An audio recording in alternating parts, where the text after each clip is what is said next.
Muy buenas, ¿qué pasa? Bienvenidos al canal Dani Pro Cycling y aquí tenéis el análisis de lo que ha pasado en la etapa número 11 de la Vuelta a España 2024, una etapa de media montaña con algunas subidas que yo personalmente, viendo el perfil, no esperaba que fuera a ser una etapa demasiado importante para la general, sí más para la fuga, pero la verdad es que también por esa falta de análisis de esas subidas que había sobre todo en la parte final, ha sido una etapa muy sorprendente porque han pasado muchas cosas y hemos tenido esas dos etapas. Me encantan las etapas que son así, que tenemos por un lado a la fuga que se está jugando la carrera y aparte tenemos a los favoritos de la general, así que en una misma carrera estamos viviendo dos situaciones donde hay distintas batallas y distintos puntos de interés después de la tercera victoria de ayer de Wout van Aert con una exhibición nuevamente espectacular. Aquí veis la etapa del día de hoy, no demasiado larga, con 4 puertos y el final, ese puerto de tercera categoría que era muy corto, no llegaba a los 3 kilómetros, pero con una pendiente media del 9%.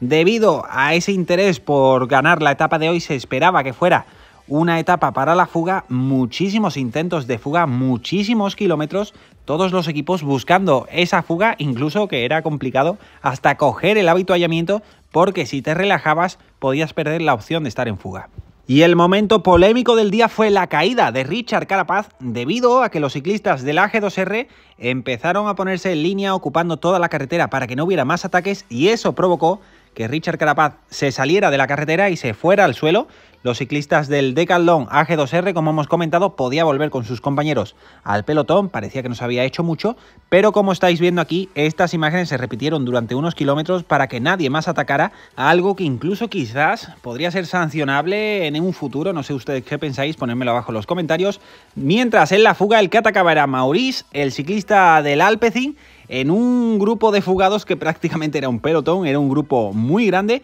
y en esos fugados estaba un hombre que se estaba metiendo en la clasificación general, como veis ahí, que era George Bennett, así que veíamos ese primer paso por línea de meta en ese circuito que estaban haciendo, y luego el pelotón de fugados, el grupo perseguidor que estaba un minuto, sobre todo con los Israel, tirando para que en este caso esos 6 minutos que tenían en meta con el pelotón, como veis ahí, se convirtieran en algo más y quizás poderse meter en la lucha por la general. Veíamos que en el puerto que repetían, que hacían por segunda vez, los Israel se ponían a meter un ritmo espectacular, estaba aguantando muy bien Maurice, sobre todo en el puerto, pero luego en el terreno plano se fue viniendo abajo y por detrás en el pelotón ya no solo tiraban los Decathlon, sino también los Movistar, porque les incomodaba esa situación de George Bennett. Cogían finalmente a Maurice, que lo había dado todo, pero le daban caza cuando quedaban unos 32 kilómetros para meta, este grupo perseguidor, donde veíamos que seguían colaborando más ataques, como por ejemplo Dei Sasa intentando irse en solitario, pero también nuevamente le daban caza, sobre todo con ese trabajo que estaba haciendo Frigo, el ciclista del Israel. Espectacular el trabajo que ha hecho, porque prácticamente él, tirando del grupo de cabeza de carrera, estaba aguantando la ventaja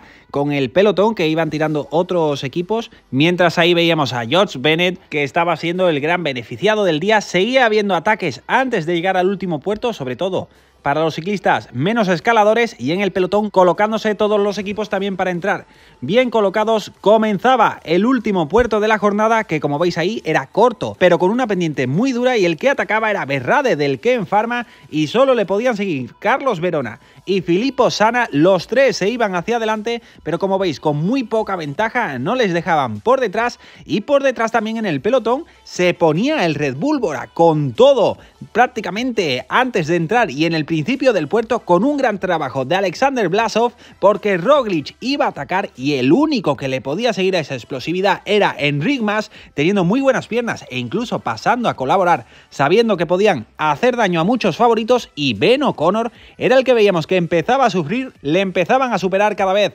más ciclistas y se acababa quedando cortado. Junto al maillot blanco, a Lipovic, seguían por delante en este caso Primož Roglic y Enric Mas, y justo antes de coronar, Landa conseguía contactar junto con Eskil Moss y Gaudu, que también está teniendo unas piernas espectaculares, y por delante se estaba decidiendo la etapa. Habían cogido a los tres que estaban fugados y con todo el grupo junto. Dunbar arrancaba cuando quedaban unos 800 metros para el final, sorprendía a todos, cogía unos pocos metros y conseguía la victoria. Primera victoria para él en una gran vuelta, lo veíamos súper emocionado. Aquí tenéis el vídeo de llegando a meta que ha subido el propio equipo a redes sociales, prácticamente no se lo creía porque acababa de conseguir su mayor victoria de su carrera deportiva. Y en el grupo de favoritos lo que estaba pasando, Sivakov y Richard Carapaz a pocos segundos de contactar con el grupo delantero, donde también había llegado Carlos Rodríguez, ese grupo de Roglic y más que habíamos comentado antes, que llegaban a 3:31 y veíamos que por detrás llegaban unos 16-17 segundos.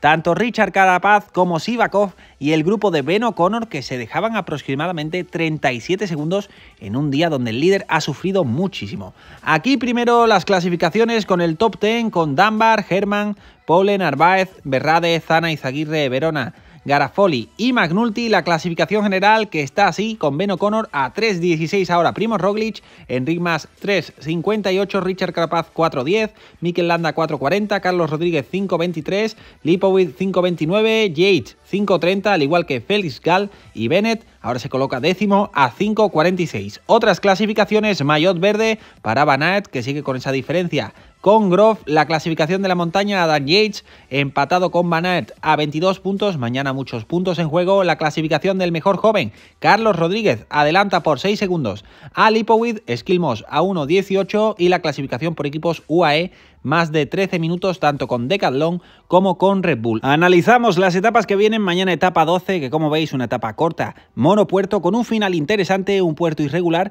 Podremos ver cositas. Creo que a O'Connor le va bien más este puerto que el que vamos a tener en la etapa 13, que como veis 4 puertos y el final sí es bastante más duro. Aquí lo tenéis al detalle con rampas bastante duras, no muy largo, pero donde se puede hacer daño. Tenemos la etapa 14 del sábado con 2 puertos. El puerto final es largo, pero no tiene unas pendientes tan duras. Será quizás más difícil atacar, pero ya veremos a ver qué puede pasar. Y la gran etapa de montaña del domingo, también corta, 4 puertos, pero el final que es extremadamente duro, puerto irregular, y donde aquí seguro que vamos a ver diferencias entre todos los favoritos. Hasta aquí el análisis, muchísimas gracias por estar ahí y nos vemos en el próximo vídeo.